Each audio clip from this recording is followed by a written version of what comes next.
Bom dia, sejam bem-vindos ao Café com ABD. Meu nome é Ângela Villarrubia, eu sou jornalista e hoje eu vou entrevistar a Ana Lúcia Siciliano. Ela é arquiteta, design de interiores e ela vai conversar conosco a respeito de design de interiores eco-friendly.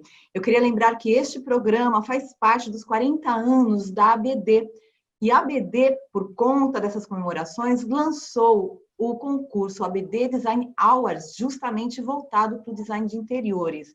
Vocês podem ver os regulamentos do concurso no site www.abddesignawards.com.br. Também aproveito para convidar que conheçam o site da ABD, que é o abd.org.br. Lá vocês poderão ver a movimentação desse mercado de design de interiores e também ver os benefícios para os associados, que podem ser tabela de honorários, consultoria jurídica, modelo de propostas, modelo de plano de reformas e ABD Club, que é um clube de descontos com os parceiros da ABD, entre outras coisas. Ana, bom dia.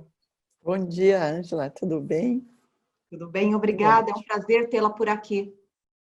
Obrigada, ótimo. Obrigada pelo convite, a você, a ABD. Para mim também é um prazer poder falar um pouquinho sobre esse assunto que eu adoro. É uma das suas especialidades, né? Eu conheço você de longa data tratando com sustentabilidade, né? De forma didática, querida, o que é o design de interiores sustentável ou eco-friendly? Esse design de interiores sustentável é um projeto que a gente faz focando no menor impacto para o meio ambiente. Então, você faz as escolhas de materiais, mesmo a implantação de tecnologias, mas que minimizem esse impacto social e econômico no meio ambiente. É fácil convencer ao cliente a implementar esse tipo de projeto? Então, no caso aqui do design de interiores, antigamente a gente tinha um pouco de dificuldade, porque a primeira coisa é assim, é mais caro? Essa é a primeira pergunta que vinha. Mas hoje em dia, eu acho que está muito mais fácil, a gente tem uma série de comunidades que eles fazem um trabalho bastante interessante, que nem é de um valor tão alto, e que faz a diferença porque você ajuda socialmente as comunidades. Você pode misturar um mobiliário industrializado com esse tipo de peça única, porque realmente, quando você faz um trabalho manual, é uma peça única, né? Também é uma escultura. Então, hoje já não tem tanta diferença, depende do que você for especificar. Ou seja, é possível fazer, então, um projeto de interiores sustentável, mais ou menos pelo mesmo preço de um convencional? Sim, sim, Sim? sim. Muito bem, Ana. O que é que nós devemos saber sobre a cadeia produtiva das matérias-primas, que é uma das bases, né, para a opção para os projetos, né, para a especificação? Então, a cadeia produtiva é o seguinte, desde que o material ele é especificado, desde o seu começo da matéria-prima, ele vai passar por uma série de processos.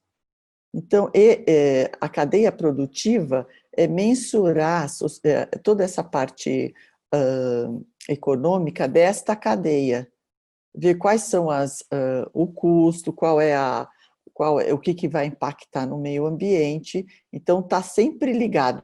Isso é uma coisa que é muito importante quando a gente vai especificar um material, porque dentro dessa medição, você sabe o impacto que teve em transporte, em manufatura, como é que vai ser aplicado se ele tem durabilidade, esse material, e como é que vai ser o descarte, se ele vai ser reaproveitado, entendeu? Então, é isso. Ana, você pode dar alguns exemplos, por exemplo, com a madeira, né? Isso. Como isso funciona com a Ela é madeira, um material que é uma muito usado matéria-prima pela gente, amplamente né? Geralmente ela utilizada? é muito especificada. Mas hoje a gente tem algumas certificações que cuidam dessa parte de você ter uma madeira legal, que a gente chama, que ter um manejo florestal, quer dizer, não é simplesmente extrair a madeira da floresta, tem toda uma preocupação em voltar a plantar plantar e não acabar com a floresta, entendeu? Tá sempre ativo, sempre você fazendo plantações e cuidando para que seja recolocado o tipo de material. Hoje em dia, o bambu é um, é um material que também é muito usado, às vezes no lugar da madeira. E ele tem um crescimento muito rápido, sabe? E também é uma opção para a gente usar. Então, a gente Ana, procura... Pois Ana, não. perdão, deixa eu interromper e perguntar para você sobre o bambu.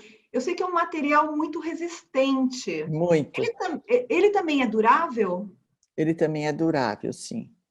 E você, inclusive, quando você vai pôr na área externa, ele tem todo um tratamento, porque às vezes você usa na decoração, sabe? Até para fazer uma cobertura, para revestir parede. Então, quando você trabalha na área externa, ele tem um tratamento para poder manter. Ele, com o tempo, ele vai ficando meio acinzentado, como toda a madeira quando fica fora, né? Outdoor, mas tem todo um tratamento, sim, que pode ser feito para evitar Muito bem. bicho. Então, continuando a questão da cadeia produtiva da madeira, o profissional tem como checar os certificados no produto, Ah, não é? tem.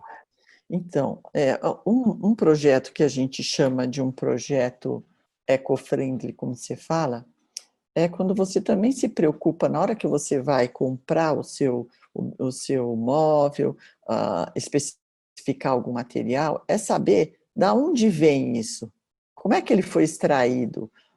Antigamente, a gente não tinha nenhuma informação, nem o fabricante, mas hoje em dia, com as certificações e com esse novo olhar do consumidor, hoje muita gente pergunta, quer saber de onde vem, como é que é produzido, se trabalha com trabalho infantil e uma série de coisas. Então, essa preocupação de nós que somos os especificadores é fundamental, até para saber como que ele vai ser, como que você vai utilizar depois da vida útil. Acabou a vida útil do material. O que vai fazer? Nós vamos descartar ou a gente vai ter a possibilidade de reutilizar num outro momento ou para vai ter um outro tipo de uso? Isso é fundamental.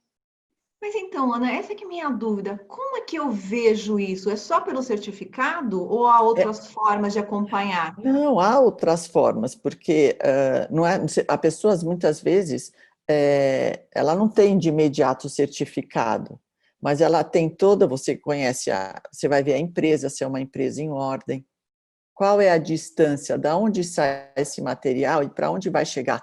Porque isso tem um impacto de transporte também, né? Que Que é a vai emissão do mitigar CO2. CO2 que vai emitir, né? E que isso é muito ruim, né? Para o planeta. E, enfim, a gente tem pode seguir como da extração, da manufatura, do transporte, também o que é importante é do uso, gente. É fundamental saber o uso e como usar este material, para que ele tenha uma durabilidade. Quanto maior a durabilidade, menos desperdício a gente vai ter, né? Menos lixo. A ideia é essa.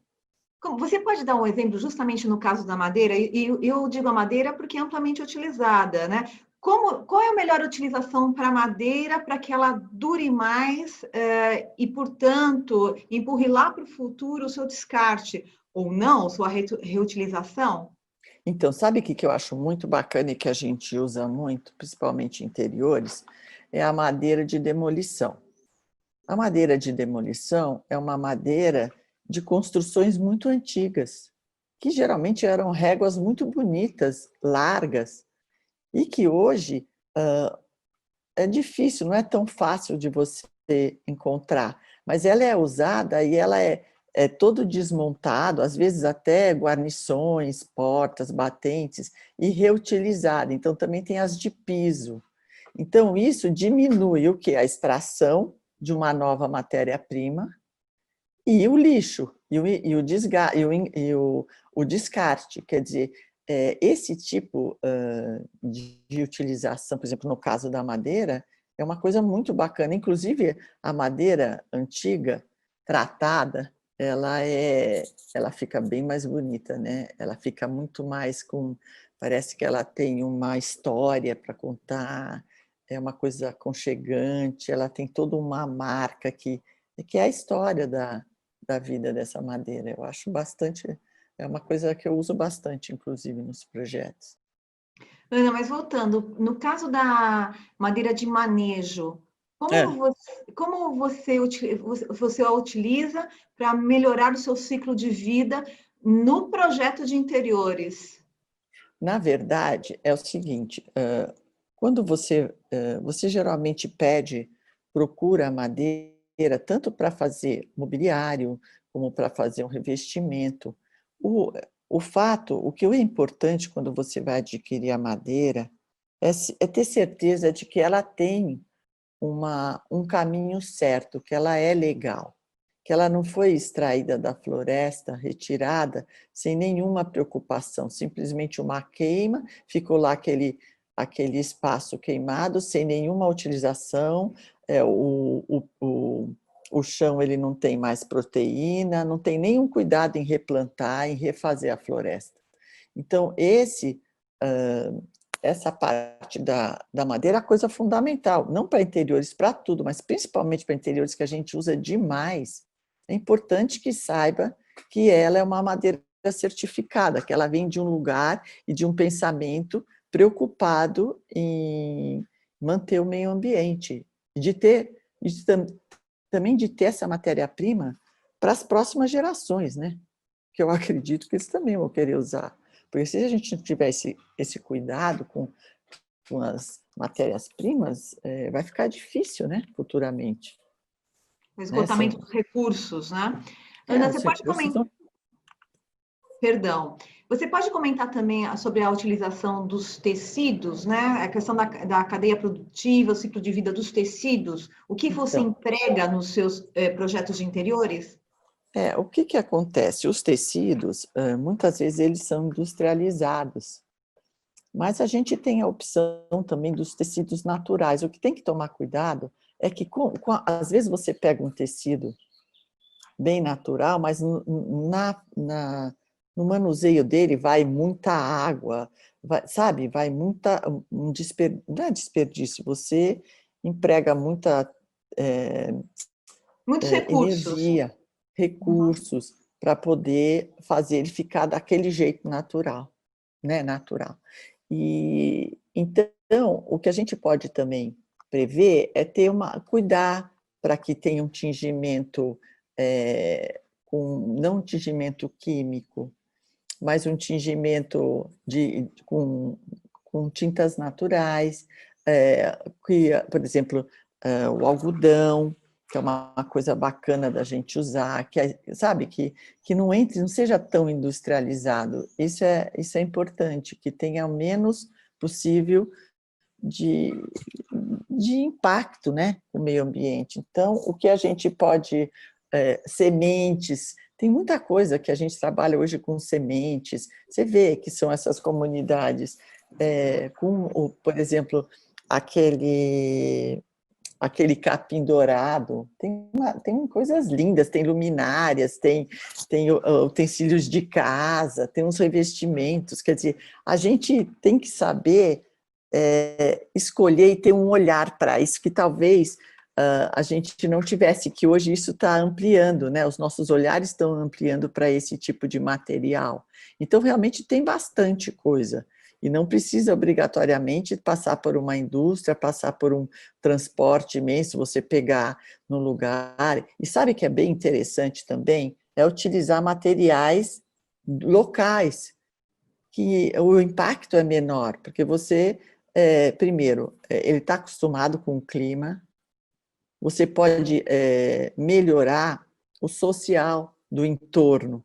Então, você profissionalizar o pessoal do entorno, melhorar a cidade, melhorar a qualidade de vida das pessoas e ensinar a trabalhar.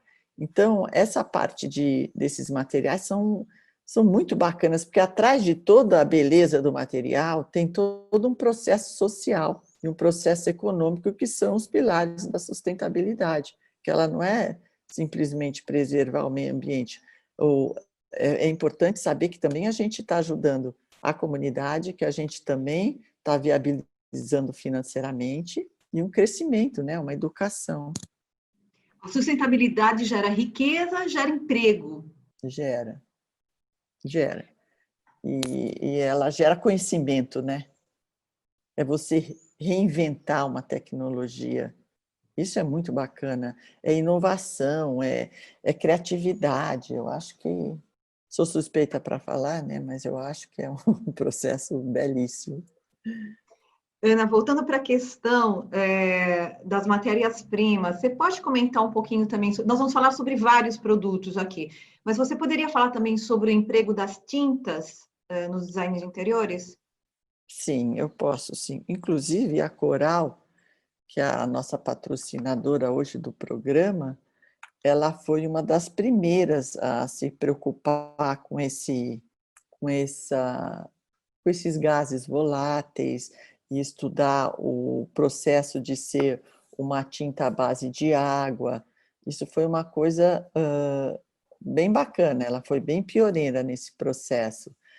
O que a gente tem que cuidar na hora que a gente faz, principalmente interiores, é especificar materiais que eles não emitem esses gases dentro do ambiente, que fazem mal para a saúde. Então, o fato da tinta ser à base de água é uma coisa que não tem aquela resina, sabe? Uma coisa que vai causar um impacto na sua respiração, no seu bem-estar.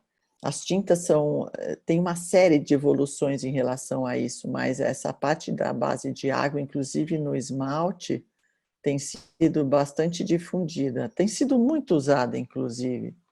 Hoje, poucas pessoas, pelo menos, vejo que não especifiquem esse tipo de tinta que soltam esses gases voláteis. Inclusive no mobiliário também, sabe? O acabamento que não tem essa resina química, que realmente você pode reparar. Tem um mobiliário que tem um cheiro forte de resina, não tem? Tem alguns objetos que você sente. E isso vai tudo para o ar. Não é um objeto, é tantas mesas, tantas cadeiras, são tantas coisas que no final fica todo mundo intoxicado. Isso vai dentro do ar-condicionado, isso vai passando para um, para outro, e quando você vê, você não repara, mas o ar interno está insalubre, né? Ana, agora que você falou em mobiliário, né? Como eu sei que um móvel é sustentável? Porque ali há vários componentes. Como eu consigo me certificar disso? Olha, eu acho que 100% sustentável não tem. É como tecnologia, você não consegue fazer uma obra 100% sustentável. Porque sempre demanda um pouco de energia, né?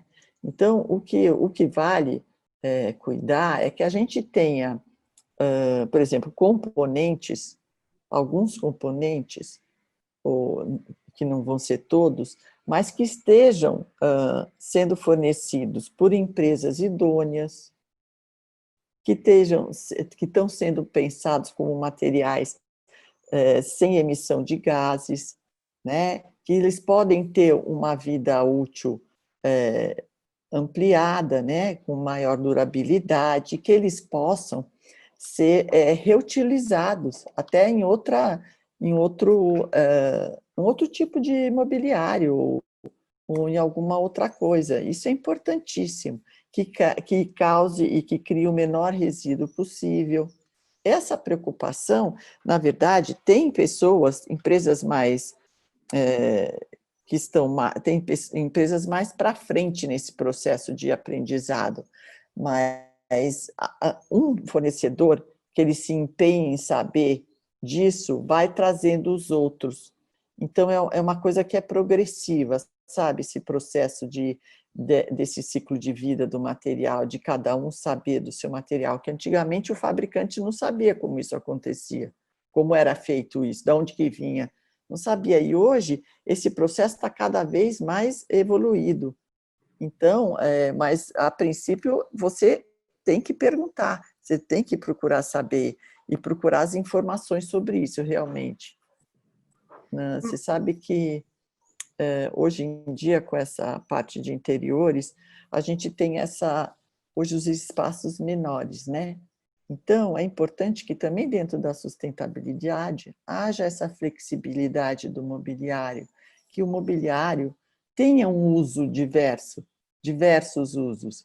Porque, por exemplo, agora nessa fase de pandemia, nós utilizamos os espaços na nossa casa. Então, a gente teve que reinventar uma série de coisas. Então, puxa a mesa para cá, não sei o quê. Então, o interessante é que, independente de ser o espaço pequeno ou grande, mas essa flexibilidade do mobiliário e essa diferença de uso dos espaços tem que ser pensada desde o início no projeto. Eu acho que isso é fundamental também na nossa área aqui, né, de interiores também. Então, você defende a utilização de um mobiliário multifuncional, é Ah, isso? sim. Sim, dentro do possível, sim. Porque até em empresas, não somente em residências, muitas vezes você usa um espaço para um tipo de reunião.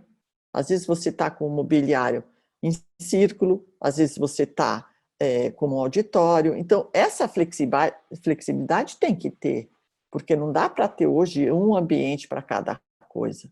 E muitas vezes tem essa coisa de você estar um dia na empresa e no outro dia está sendo usado para um outro, para uma pessoa com outra expertise. Então, são demandas distintas, né? Então, isso é fundamental nesse caso também. Bom, Ana, Até para então... Não, perdão, continue, perdão. até para viabilizar financeiramente tudo isso, né?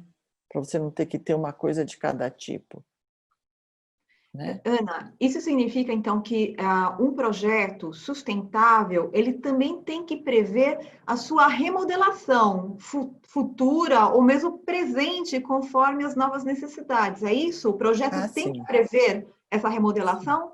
eu acho que sim. Eu acho que é fundamental, porque é o que eu te falei, hoje nós não temos muitos espaços, né? Os espaços não são muito grandes. Hoje tem residências e que é tipo dormitório.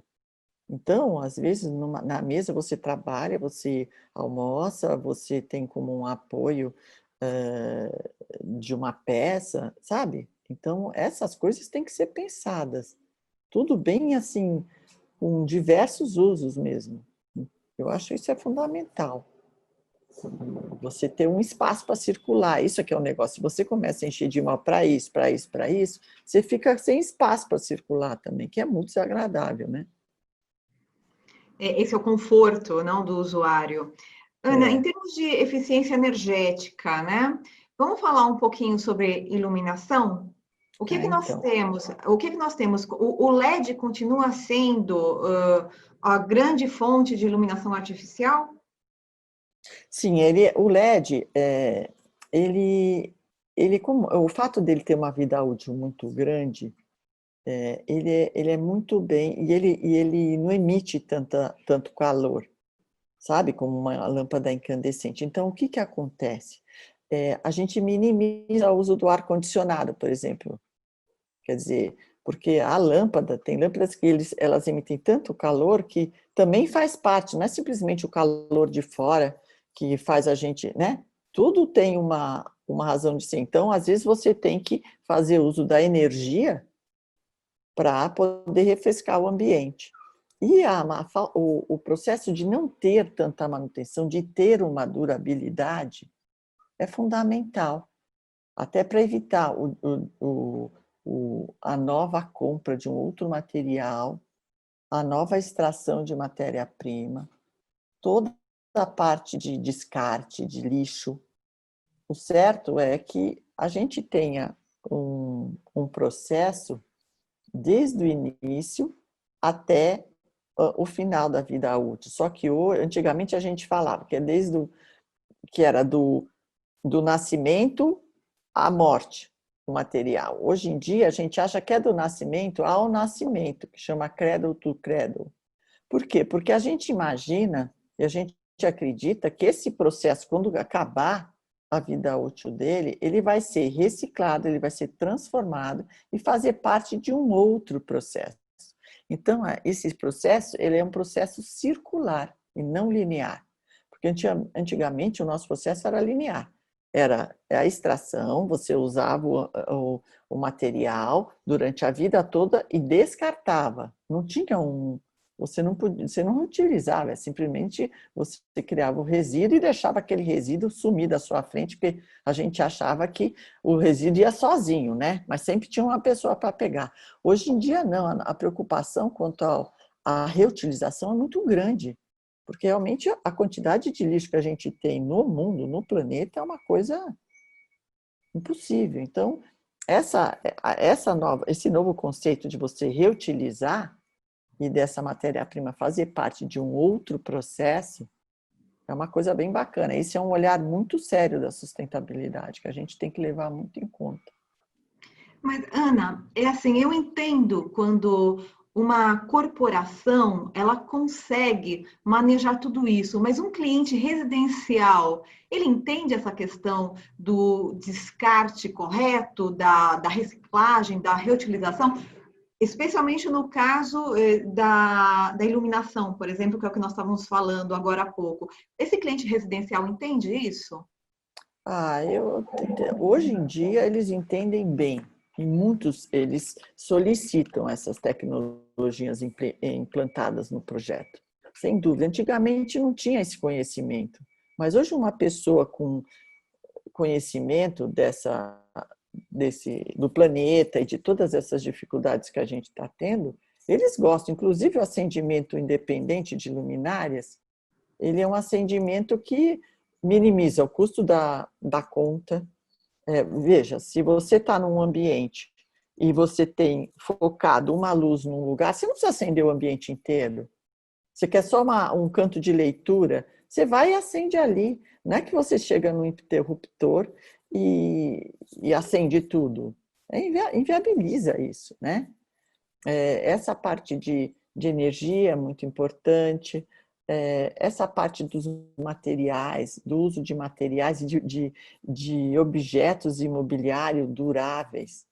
Ninguém quer ficar trocando e jogando coisa fora, sabe? Você não precisa gastar uma fortuna para ter um mobiliário especial, alguma coisa assim especial que a gente ainda não tem, como não ser dessa forma de custo. Mas você tem muitas outras opções de escolha e que viabilizam esse processo de interiores, esse processo de residência, sabe? Tratamento do esgoto, as aberturas, as grandes aberturas. Eu tenho algumas coisas que eu não sei se eu vou passar aqui para você, se eu posso compartilhar. Eu posso? Por favor, por favor.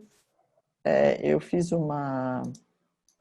aqui na minha área de trabalho, eu tenho algumas coisas que a gente desenvolveu em alguns espaços e que mostram um pouquinho disso que eu estou falando para você.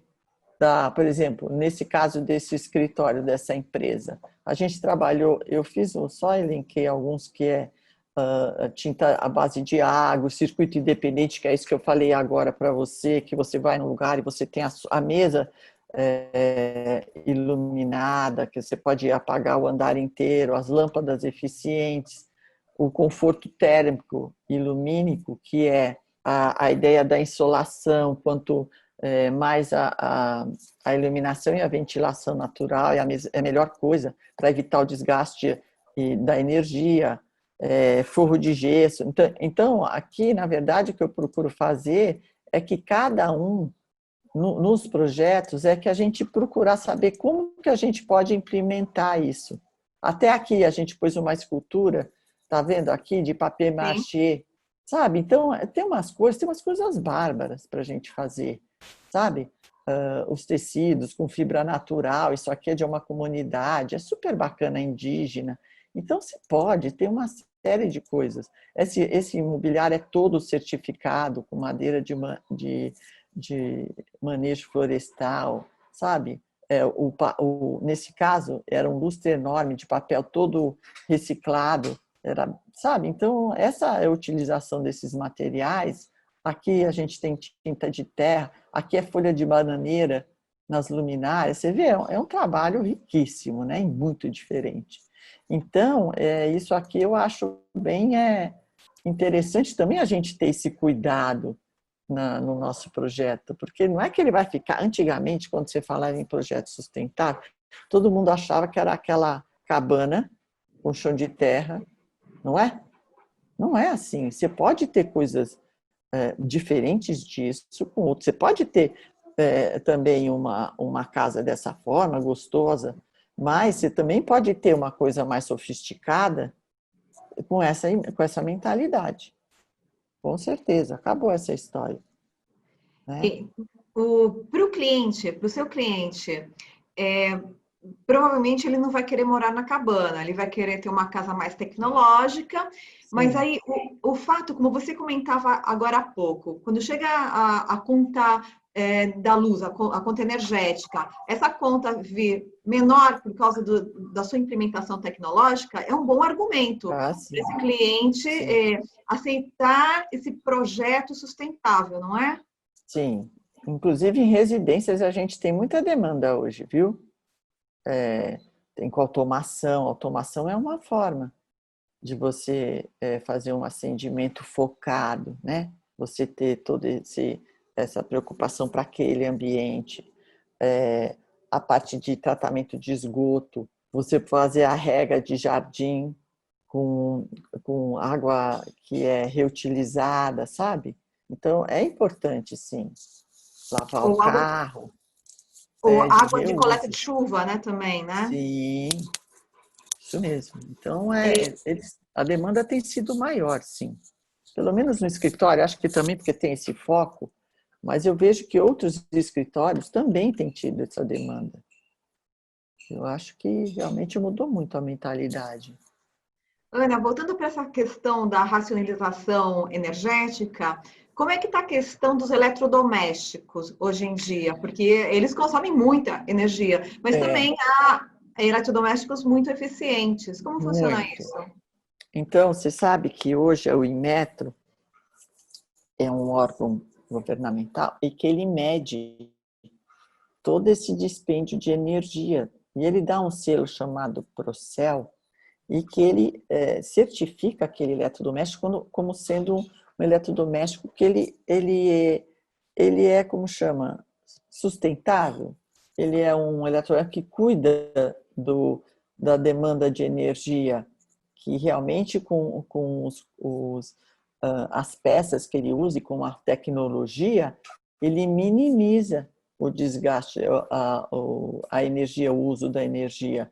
Então, tem diversos selos que vão auxiliar a gente na escolha disso. É importantíssimo. Você sabe que a gente teve fora, na Inglaterra, e fomos visitar uma residência, e era interessante que dentro da cozinha você via o relógio na parede de luz. Então, se você ligava o liquidificador, você via que aquele negócio andava mais. E se você ligava não sei o quê, então era interessante porque cada um tinha uma cota. Então você já ficava ligado ali, que na hora que você está mexendo, você vê que aumenta o seu relógio. Então começa aquela coisa. Essa coisa de você olhar, essa consciência que você tem que ter é impressionante. É bacana mesmo, é bacana saber disso. Porque você está minimizando, né, o desgaste, você está a demanda, né? É muito bacana. Eu acho que foi uma coisa que me impressionou demais. Cada vez que ligava o negócio, coisa começava a correr. É que nem um reloginho que fica lá na casa, né? Você não vê, tá escondido lá para ninguém ter certeza que você está gastando muito, né? É bem interessante. Esses selos são muito importantes, até pela durabilidade, pela a vida útil do material, do equipamento. É bem bacana. Um equipamento sustentável é um equipamento que dura bastante também. Também a durabilidade, o equipamento, o, o mobiliário. A ideia é que você tenha um fácil uso, seja fácil de usar, fácil de manter e que tenha uma durabilidade. Porque a ideia é você não ter que extrair mais matéria-prima para fazer um novo e não causar o lixo, não criar um lixo, esse descarte. Então, quanto melhor for isso, esse desempenho desse material, desse eletrodoméstico, ele é fundamental. É um olhar também para a sustentabilidade. Ana, em relação à redução do consumo de água dentro de uma residência ou dentro de um escritório, quais são os principais produtos que você usa e se existe alguma novidade no setor? Olha, tem uma série de restritores de água, que você tem torneiras que você, só de encostar, quando você chega por aproximação, ela liga a água. A partir do momento que você se afasta, ela para. Então, você tem os arejadores que você põe nas torneiras e que ela consegue abrir o jato e não precisa tanta água para você poder lavar a mão. Tem uma série de empresas, tipo a Roca, que tem materiais desse tipo que você faz aquele dual flush, que são duas descargas, dependendo para o uso que você tenha, você aperta um botão com menos água ou um botão com mais água. Tem uns que são autolimpantes com utilização da água, é interessante. Tem uma série de opções hoje em dia. Então, a gente está bem, cada vez mais está sendo implementado isso, que é uma forma de você economizar, né? São os economizadores que a gente chama. E que são sempre ótimos argumentos, repito, para o cliente implantar Sim, esse projeto sustentável. porque eu acho que é assim, não é um projeto sustentável. Eu acho que a partir do momento que o cliente entende que você vai preservar o meio ambiente e que você vai diminuir o custo dele, não entendo por que ele não colocar. A princípio, tem algumas tecnologias que a princípio são caras para implantar, mas a partir do momento que você implanta, o payback é muito rápido hoje. Muito rápido. Antigamente levava ano, levava meses. Agora não, agora de um mês, ou você já sente a diferença nas contas quando você implementa essas tecnologias. Está tudo muito desenvolvido já, né? Ana, você comentava comigo em algum momento sobre a neuroarquitetura e que você utilizava isso no design de interiores. Explica um pouquinho para a gente. A neuroarquitetura é a neurociência ligada à arquitetura, ou seja, é você lidar com os sentidos das pessoas, os 5 sentidos. Então, você fazer o projeto onde ela fica inserida, onde ela se sinta bem no local, onde ela possa sentir, ter a sensação do tato nos tecidos, o cheiro. Você sabe, o cheiro, o olfato, ele lembra muito a nossa infância, a casa da avó, né? Não é bacana? Às vezes você sente um cheiro, um perfume e fala, esse perfume era da minha avó. Ai, aquele cheirinho do bolo de fubá. Sabe essas coisas? Isso é muito legal. Essa parte da visão, porque a gente sempre olhou muito para a visão, porque é o que você olha, acha lindo. Mas o fato, o som, tudo, essa parte da neuroarquitetura, ela está trabalhando por inteiro. Ela se preocupa não com o meio ambiente, não com o espaço construído, porque antigamente a gente fazia os espaços para as pessoas. Hoje as pessoas, elas delimitam os espaços e elas dão as demandas, entendeu? Esse é um olhar agora. Essa neuroarquitetura, ela está preocupada com o indivíduo e o espaço vai se moldar ao indivíduo, e não como era antes, que nós tínhamos que nos moldar. Então, é super bacana. É uma série de coisas onde você traz a biofilia, que é a, a parte do bem-estar perto da natureza. Você está dentro da sua casa, mas você está perto, te trazer lembranças da natureza, coisas que te fazem relaxar, a iluminação, tudo está ligado. É muito bacana. É um complemento, entendeu? Não é uma coisa só. São ciências distintas e que unidas elas vão fazer total diferença, que é como as técnicas de sustentabilidade, que não adianta só você, quer dizer, adianta, qualquer coisa que você implemente é muito bom, mas, por exemplo, captação de chuva e só, mas se você fizer a captação de chuva, com o tratamento da água, tudo isso vai fazendo uma cadeia que vai fazer o projeto realmente ser muito mais econômico e muito mais eficiente. E isso é a mesma coisa no nosso sentir, no nosso bem-estar, a neuroarquitetura, o cérebro, como ele vê as coisas, como a gente tem essa percepção, é super importante. Estou adorando essa ciência. Ana, querida, muito obrigada por De nada. participar do Café com a BD. Foi um prazer contar com os seus conhecimentos, tá Ai, certo? obrigada. É uma Eu, delícia falar sobre isso. Adoro. Obrigada ah, pelo convite. nós que agradecemos por você estar aqui com a gente. Eu Queridos, estou muito feliz, obrigado. Sim, perdão, diga. eu estou feliz de ver tanta gente aqui interessada nisso. É tão gostoso, né? E agora, posteriormente, esse programa também vai para o canal do YouTube da ABD. Convido a todos que visitem o canal, que vejam os programas, porque há temas muito interessantes. É sim. Tá Ana, bom, gente. obrigada. Obrigada, viu? Um ótimo dia para vocês e obrigada pela atenção. Tá bom? Eu que agradeço, nós agradecemos. Obrigada a todos pela participação, foi um prazer. Até Foi o um próximo Café prazer. com a ABD. Obrigada. Até Tchau, logo. até.